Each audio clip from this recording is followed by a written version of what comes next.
Hey everyone, how we doing today? This is James Sweeney, aka SplitSuit, and welcome back to another video.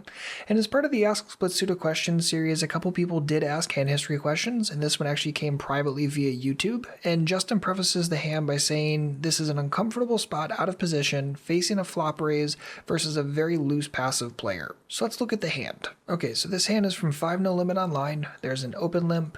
Folds to hero, hero decides to open from the big blind, and EP1 in this situation is a 35-13 over 54 hand, so yes, I would definitely categorize him as a loose passive opponent.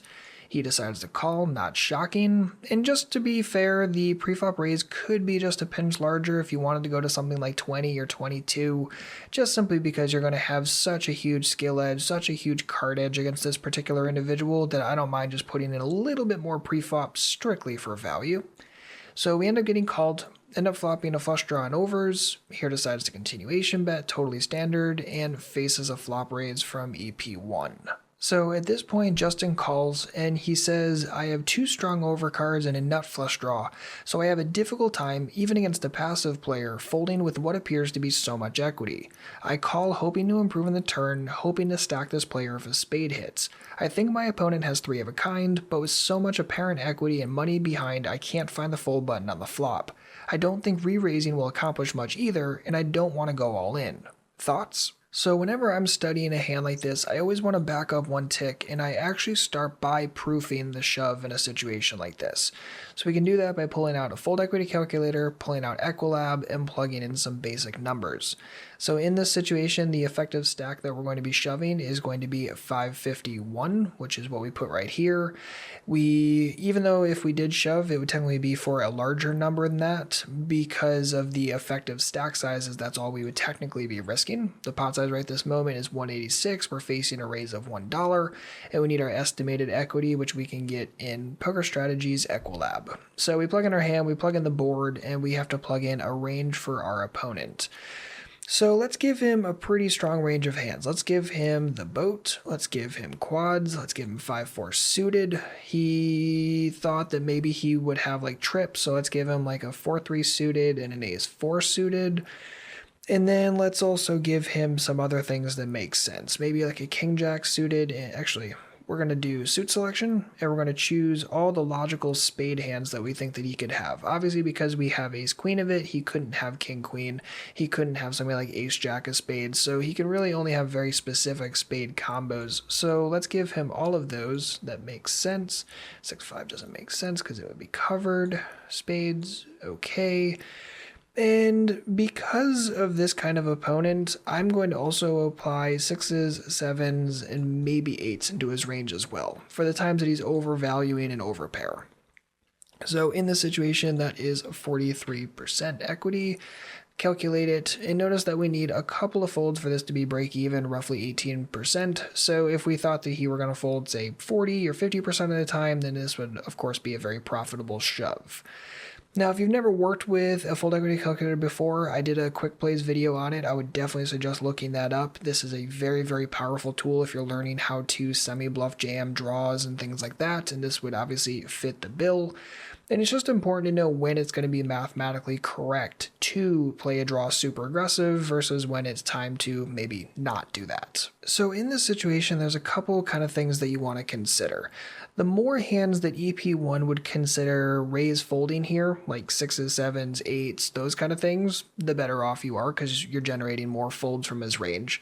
The more dominated flush draws that he would play like this, or hands like 6-7 that he would play like this, the more your equity goes up, or the more he folds. Either one, you're doing just fine and you're going to make a profitable jam. So there's things like that, and also the smaller the effective stack size is, the easier it is to jam this as well. So it's a little bit awkward because instead of starting the hand with just 100 big blinds, we started with a little bit closer to 120 big blinds, and those 20 big blinds do make a difference in this kind of situation. So in general, I think a lot of players will call here because they'll look at the odds, they're like, well, I'm getting 1.9 to 1, it's close enough, and they're just go from there. But the thing you have to remember is that if you're calling here, you're most likely only going to be getting a 1-card draw, right? Because if you check the turn when you miss, chances are you're going to be facing a bet, given the fact that he chose a large raise size on the flop. Chances are you can expect to face a decent sized bet on the turn that you're not going to get proper odds on. So my point being is that you're taking a one card draw out of position. Usually that's not going to be the most profitable thing in the world, so it's definitely something that I want to consider before I just smash the call button here like a lot of players do. One last thing I want to say about this flop spot, and again looking at the math part of it, is that if you think you can discount any 4x or pocket fives or quads, any of the super nutted type stuff, the better and better your equity is going to look against his range. Simply because if you can take away the stuff that has you reduced to very minimal outs or possibly no outs if he already has a made hand, the better and better you're going to be doing here. So personally, I would probably discount some of his boats and quads in this situation. Obviously, there's only one combo of quads, but I would still discount it slightly just for the fact that I assume a player like this will slow play it occasionally. So because of that, I reduce those combos, and then it can put more weight into the combos of hands that either we have huge equity against or that we actually dominate and have an equity edge against. So personally, I'm just going to play this draw really, really aggressive. This is just generally how I tend to play two overcards in a flush draw, very, very aggressive, as opposed to playing this passive line where I don't expect to really make too much money on the turn. Because again, what are you going to do when you call here, break the turn, check, face a bet that you can't handle, and then you're just forced to check fold. So personally, I think that jamming the flop can be profitable against this kind of opponent. If I happen to jam and he calls me with sevens, well, I have huge equity. If I jam and he happens to call me with 4x, well, sucks to be me, but I at least have some outs. And if he has pocket fives, well, super sucks to be me. But by the same token, I don't expect him to have enough of that to justify taking this particular line. So again, if you work with the fold equity calculator enough, you'll find these situations where you can play your draws super aggressively. And I think in this exact situation, we can't really discount him having zero bluffs or zero things that would raise fold on that turn, in which case I'm very interested in going for the jam on the flop. So Justin, thanks for the great hand, and if you or anyone else has a poker-related hand or question, feel free to leave it on our Google Plus page. I'll leave a link for that in the description box. And also please make sure to like and subscribe if you're enjoying this type of video. So same as always, if you have any questions, please don't hesitate to let me know. Otherwise, good luck out there, and happy grinding.